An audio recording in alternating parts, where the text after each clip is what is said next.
අයිබෝවන් ඉතාමත් වාසනාවන්ත සුබ දවසක් වේවා සියලු දෙනාටම සුපුරුදු විදිහටම උදය ජ්‍යොතිෂ්‍ය වාස්තු සහ ගුප්ත ශාස්ත්‍ර ආයතනය මගින් පවත්වාගෙන යන මේ YouTube නාලිකාව හරහා අද දවසේ ඔබට ඉතාමත් වැදගත් වෙන්නා වූ ස්තෝත්‍රම් කීපයක් තමයි ඉදිරිපත් කරන්නට සූදානම් වෙන්නේ. ඉතින් ඔබ මේට ඉතා හොඳින් සවන් දෙන්න කියලා ප්‍රථමයෙන්ම ඉල්ලා සිටිනවා. ඉතින් බොහෝ අයට මේ ග්‍රහ අපල සඳහා කළ යුතු බොහෝ ග්‍රහ ශාන්ති කර්ම තිබෙනවා ඔබ දන්නවා. ඉතින් ඒ අතරතුරේදී ඔබට ඔබ විසින්ම සිදු කර ගැනීමට හැකියාවක් පවතිනා වූ ඉතාමත් බලගතු ඉතාමත් වටිනා ග්‍රහ ස්තෝත්‍රම් ප්‍රමාණයක් නවග්‍රහයින් සඳහා ස්තෝත්‍රම් 9ක් ඔබට ඉදිරිපත් කරන්න තමයි මේ සූදානම් වෙන්නේ. මේවා ඉදිරිපත් කරන්නට කලින් සියලු දෙනාගෙන්ම ඉල්ලා සිටිනවා මේ උදය ජ්‍යොතිෂ්‍ය වාස්තු සහ ගුප්ත ශාස්ත්‍ර ආයතනය මගින් පවත්වාගෙන යන මේ YouTube නාලිකාව තවමත් ඔබ විසින් subscribe කරන මෙතන ඔබගේ කාරුණික subscribe කිරීම අපේ YouTube නාලිකාවට ලබා දෙන්නට කියන කාරණාව. ඒ වගේම ඔබගේ අදහස් සහ යෝජනා අපගේ කමෙන්ට් තීරුවේ පළ කරන්නට කියන කාරණාවත් මේ මොහොතේ මතක් කරනවා. ඉතින් මේ වගේම තවත් අයෙකුට දකින්නට ඔබ මේ වීඩියෝ නැරඹීමෙන් පසු share කිරීමත් ඊටමත් අගේ කොට සලකනවා වගේම ඔබගේ like කිරීමත් ඊටම ගෞරව ආදරයෙන් යුතුව පිළිගන්නවා. ඉතින් ඔබට ඉදිරිපත් කරන්නට යන්නේ ඇත්තටම මේ අපි මේ ග්‍රහ ස්තෝත්‍රම් හඳුන්වන්නේ මේ නවග්‍රහ පීඩා හරණ ස්තෝත්‍රම් කියලා. ඒ කියන්නේ නවග්‍රහයින්ගෙන් ඇතිවෙන්නා වූ පීඩන.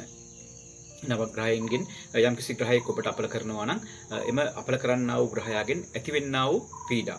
ඒ පීඩා ඔබ විසින්ම දුරු කර ගැනීමට තමයි මේ ස්තෝත්‍රම් අපි භාවිතා කරන්නේ. ඉතින් ඔබ මෙහි යහපත් ප්‍රතිඵල අත්විඳී කියන විශ්වාසය මා තුළ ඇති නිසා තමයි ඔබට මේ නවග්‍රහයින් උදෙසා මේවා ඉදිරිපත් කරන්නේ. ඔබ දකින්නට ඇති අපගේ YouTube නාලිකාවේ ෂෝට් වීඩියෝ හරහත් මේ ලිඛිතවම ඔබට මේ නවග්‍රහ පීඩා හරණ ස්තෝත්‍රම් ඉදිරිපත් කරලා තිබෙනවා. ඉතින් මේ ඊටම අපහසු කාරණාවකුත් නෙමේ.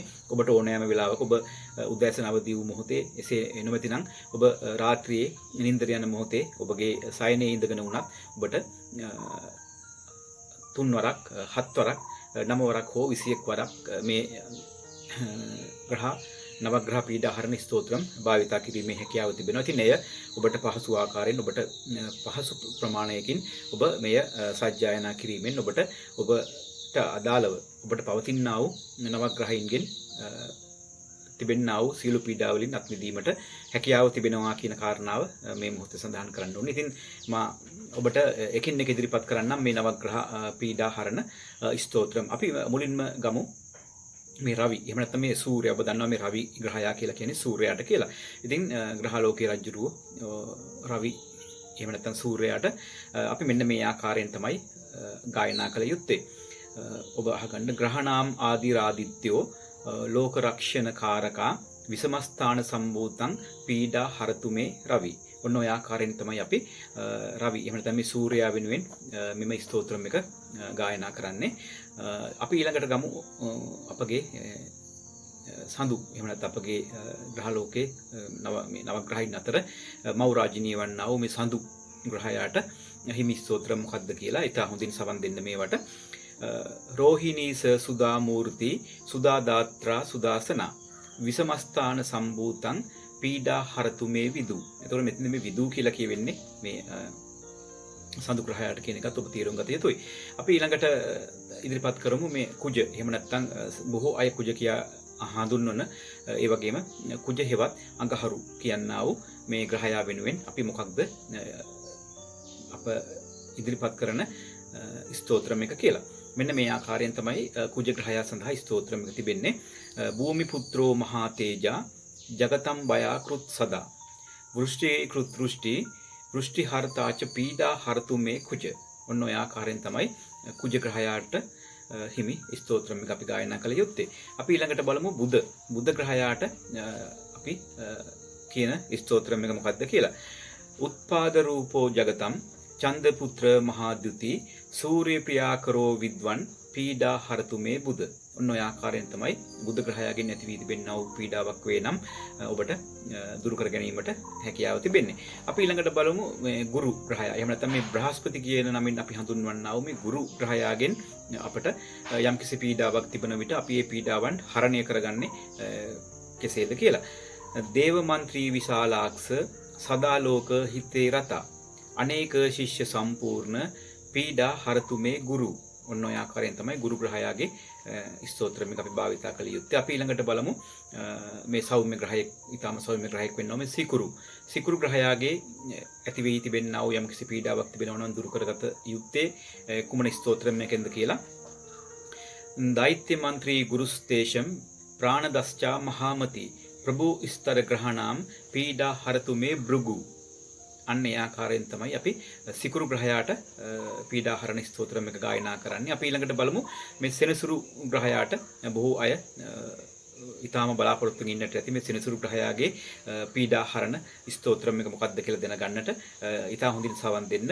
සෙනසුරු සඳහා තමයි මේ ස්තෝත්‍රම එක.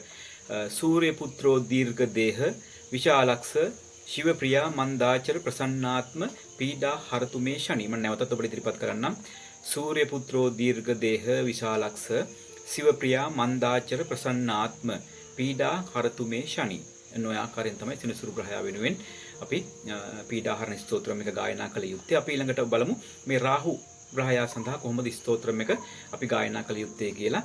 මහා සිරා මහා වක්ත්‍රෝ දීර්ඝ දම්ස්ත්‍රෝ මහා බලා අතනුස්චෝර්දවා කේසස්චා පීඩා හරතු මේ තමා. මේ මෙතෙන් තමා කියලා කියවෙන්නේ මේ රාහු කියනා වූ ග්‍රහයාට, ඡායාග්‍රහයාට. අපි අවසාන වශයෙන් බලමු මේ කේතුගෙන් පීඩා විඳින්නා වූ අයෙක් නම් ඔබ කේතුගේ පීඩා හරණය කිරීම සඳහා ගායනා කළ යුතු ස්තෝත්‍රම කුමක්ද කියලා.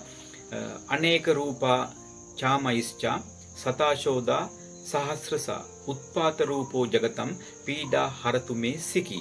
මම ඔබට නැවතත් කියන්නම්. අනේක රූපා වාමයිස්චා සතාසෝදා සහස්‍රසා උත්පාත රූපෝ ජගතම් පීඩා හරතු මේ සිකි. ඔන්න ඔය ආකාරයෙන් තමයි අපි මේ නවග්‍රහයින්ගේ පීඩා හරණය කළගත යුත්තේ.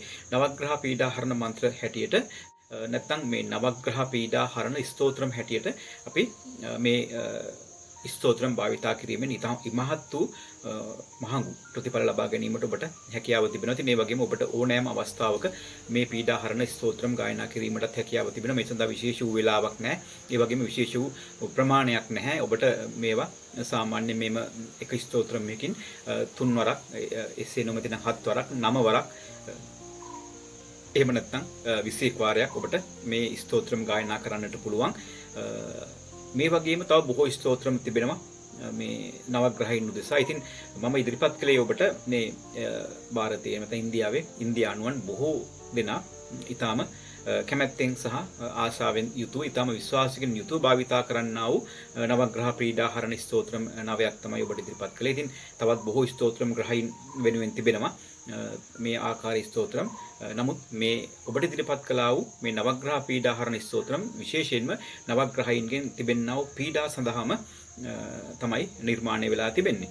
ඉතින් ඔබට ඔබගේ ජන්ම පත්‍රය පරීක්ෂා කරවා ගැනීමෙන් පසුව ඔබට ගත වෙන්නා වූ මහදශාවන්, අතුරු දශාවන්, එහෙම නැත්නම් ඒ රාෂ්ටක යනාදී පිළිබඳව ඉතා හොඳින් ඔබ දැනුවත් වෙලා ඔබට පුළුවන් ඔබට කවුද වඩාත්ම පීඩා කරන්නේ කියන ග්‍රහයා ඔබට වඩාත් පීඩා කරන්නා වූ ග්‍රහයා හඳුනාගෙන ඒ ග්‍රහයාට අදාළ මේ ස්තෝත්‍රම් උදේ හවස ගායනා කිරීමෙන් ඔබට ඔබගේ මේ ඒ ග්‍රහයින්ගෙන් ඇති වී තිබෙනා වූ පීඩා සම්පූර්ණයෙන්ම දුරු කර ගැනීමට හැකියාව පවතිනවා. ඉතින් ඒ නිසා ඔබත් අත්හදා බලන්න.